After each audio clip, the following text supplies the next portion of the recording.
Hello and welcome back to Bookish and welcome to Saturday Hodgepodge, my weekly wrap-up of bookish things, booktube, just stuff I've been thinking about. I decided I would use my Saturday this time to do my wrap-up for NonFiction November, and then my TBR for December, which I can promise you is overly ambitious. But, you know, we're going to see how it goes. Did I say September? December, my TBR for December, which is overly ambitious. So just real quick wrap-up on NonFiction November.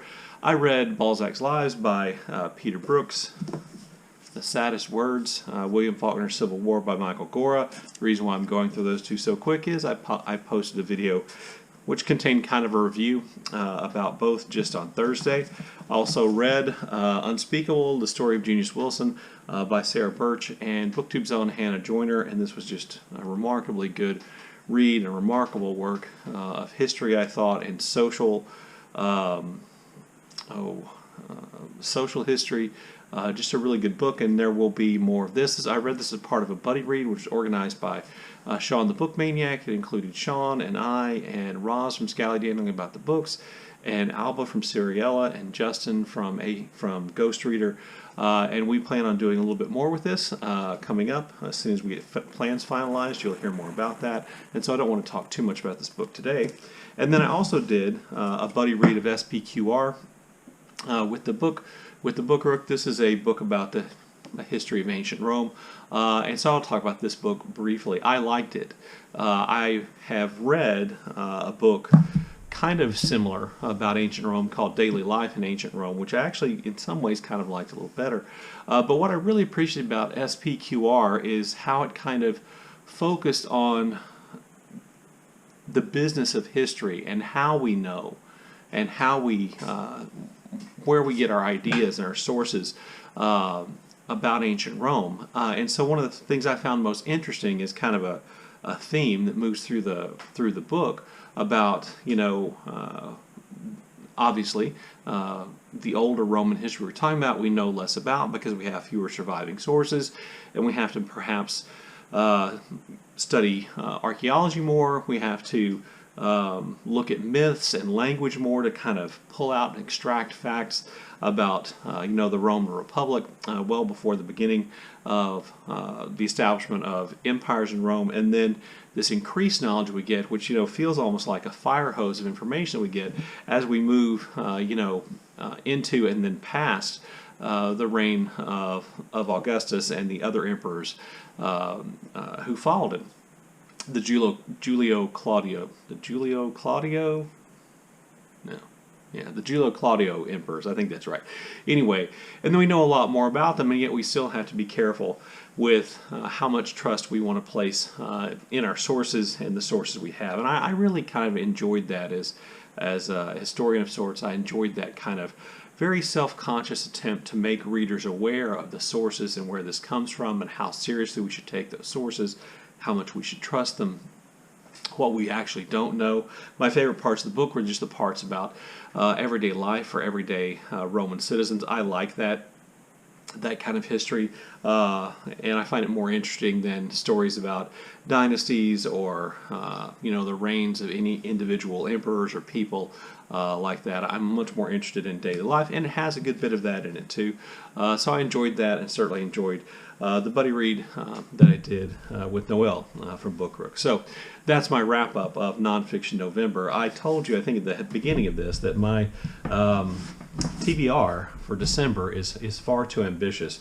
Part of that does have to do with buddy read. So my first buddy read is with Lukas from A Cruel Reader's Thesis, and that's we're reading the third volume in N.K. Jemison's Broken Earth trilogy, and that's The Stone Sky. Lukas and I have buddy read the first two volumes in that trilogy, and we've been enjoying it, and we are enjoying the first.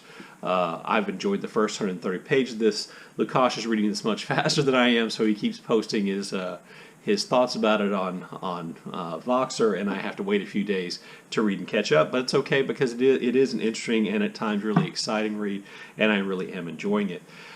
Also, I saw that Roz over at Scallydandling About The Books was talking about how she was going to spend this month reading more genre fiction. And one of the things that I had decided I wanted to do this year was to read more genre fiction.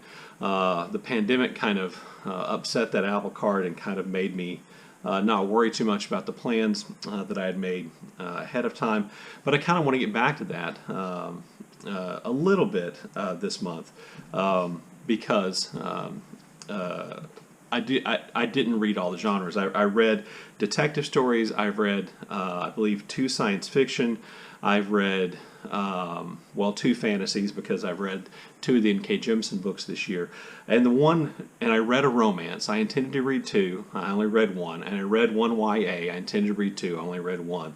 But I didn't read any horror novels. So I am going to read, and I have started reading, World War Z by Max Brooks, which is, I think, the book that started, or where all that zombie stuff started a few years ago. I'm about 60 or 70 pages in, and I'm enjoying it. It's taken me a little... It's not holding my interest for long periods of time, but I am enjoying a lot about it. If you don't know, essentially there's a pandemic which turns people into zombies, and so there are some parallels between the way in which the pandemic in this book and our own pandemic were looked at, and how the government responds, and some fairly, I think, prescient insights into perhaps the way unscrupulous politicians might respond in the case of a pandemic. I also want to read this month Plague of Doves by Louise Erdrich. I really like Louise Erdrich's work. This is, I think, considered to be one of her best books, and so I wanted to read this, in part because I use December and January just to read kind of whatever I want to. And so I want to get to Plague of Doves. I haven't started that yet. Every December I try to read a book by Honore de Balzac, who you should know is one of my favorite authors. And so I'm going to read The Unknown Masterpiece by Balzac, which is actually 2, I think, related short stories. One called The Unknown Masterpiece, the other called Gambara. But I'm going to read that. This is, like, for me, a cozy wintertime read. I'm not really a mood or a seasonal reader, but somehow Balzac just seems better, and 19th century French literature seems better to me in cooler weather. I also have another buddy read that's going to come up, I believe, later this month with Patrice Jones, and we're going to read Lost in Math: How Beauty Leads Physics Astray. This is a book I saw on Marc Nash's channel at some point, I think, this year, and he I believe recommended it, and so I bought a copy of it, and in the process I got 2. I sent one to Patrice, and she and I are going to buddy read this, but I don't think we're starting until the last 2 weeks of December, so I haven't started that. I also think I mentioned in a video maybe last week that I have ordered Bryan Washington's first novel, Memorial.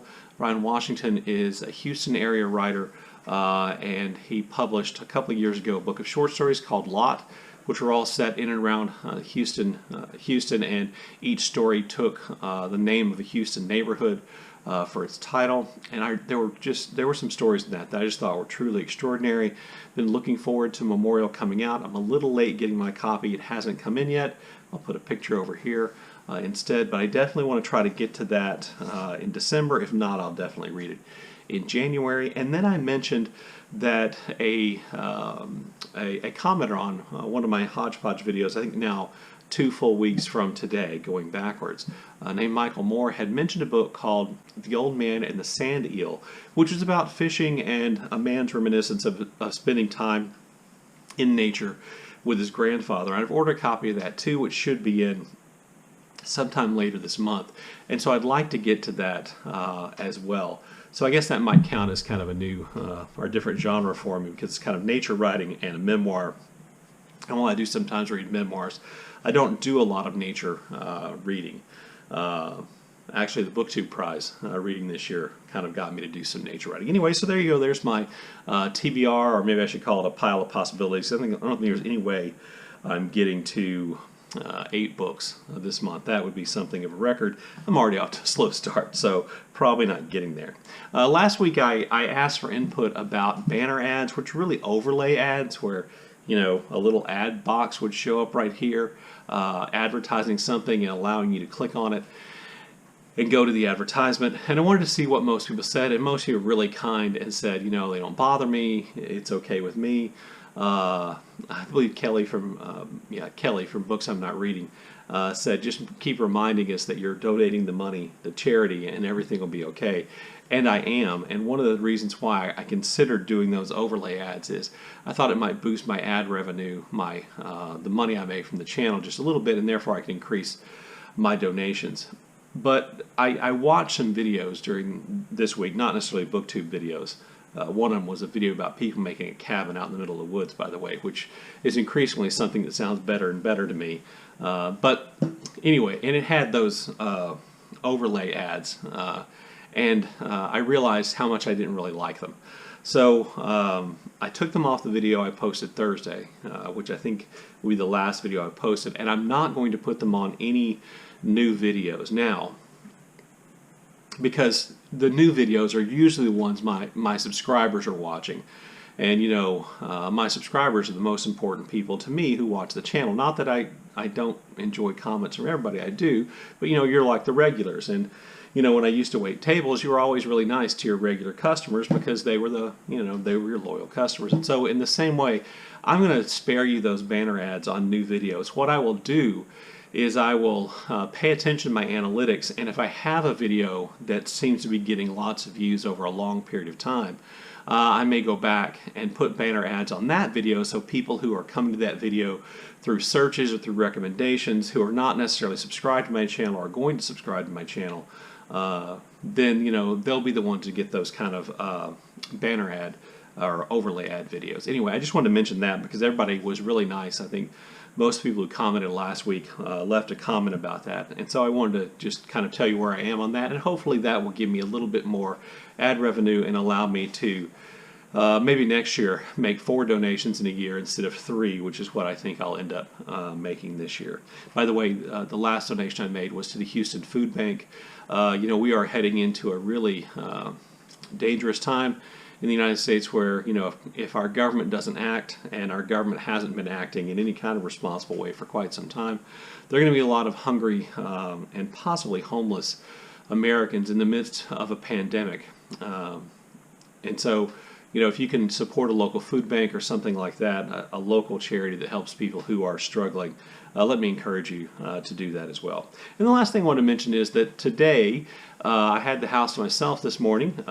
If you don't know, I am retired, which means that I'm home pretty much all day long, which is okay for me because being an introvert, that kind of thing doesn't bother me at all. But since I was home and I was looking at Netflix for something to watch to avoid doing the thing I'm supposed to be doing, and while I was doing laundry and other things around the house, I watched Hillbilly Elegy. Hillbilly Elegy, the memoir of the childhood of J.D. Vance, which, you know, is traced to Appalachia because J.D. Vance's grandmother grew up in Appalachia, and that's where her family was located. And so there had been some controversy about Hillbilly Elegy, in part because of, I think, J.D. Vance himself, but in part because the subtitle, I think, implied that it was an elegy for, you know, not just his family, which essentially his connection to Appalachia had somewhat ended, but an elegy for Appalachia itself. And I know a lot of people with connections to Appalachia, a lot of people who live in Appalachia, really took some umbrage at the idea that this one book, this one memoir, could speak to the whole situation and to all the different groups of people spread out over, you know, at least a half dozen, if not, 10 states, that one book could speak to all of that experience. And so there's been some pushback. I know there's a book called What You're Getting Wrong about Appalachia, and I can't remember the author's last name. And then there's a book published by the University of West Virginia Press about Appalachia Responds to Hillbilly Elegy. And there's been some pushback on this. There's been some controversy, I think, involving the movie itself. I watched the movie today. I didn't think it was great. No offense to J.D. Vance's real lived experiences, but it didn't feel like a story that was particularly new. It didn't feel like a story that was told particularly differently than other similar stories have been told. You know, stories of addiction and domestic violence and bad parenting and kids having to kind of overcome the damage inflicted on them by their parents, and yet still loving them and wanting to help them. That story didn't feel all that fresh, and you know, I thought Glenn Close bore a remarkable resemblance to J.D. Vance's grandmother, and Amy Adams did her best to look non-glamorous in the movie. I didn't think it was all that great. And then on Twitter, I saw somebody I followed had apparently watched Hillbilly Elegy today, and his tweet was that The Devil All the Time, which is another movie novel set in Appalachia, which, you know, actually involves, just like Hillbilly Elegy, people moving from West Virginia to Ohio for economic reasons, that he thought The Devil All the Time was a better movie than Hillbilly Elegy, and I would agree. And this probably gives you some idea of how I felt about Hillbilly Elegy. I didn't really think The Devil All the Time was that great of a movie. I did think it was far more interesting, also a lot more grim and disturbing than Hillbilly Elegy, and it doesn't have a happy ending at the end. But anyway, there you go. I just wanted to share my thoughts about Hillbilly Elegy, the movie. I don't really know enough about the controversy to speak or take a position on that, but I will say that Kendra Winchester, who is one of the hosts of the Reading Women podcast and who has a booktube channel of the same name here, that she is a supporter of you know, what you're getting wrong about Appalachia, and this kind of idea that Vance went beyond what he should have done in trying to make his memoir essentially an elegy for Appalachia itself, as though Appalachian culture itself was dying. Anyway, so I mentioned a lot of channels. I'll try to remember to put all the channels I mentioned in the show notes. As always, look forward to your comments in the comment section below, and thank you very much for watching.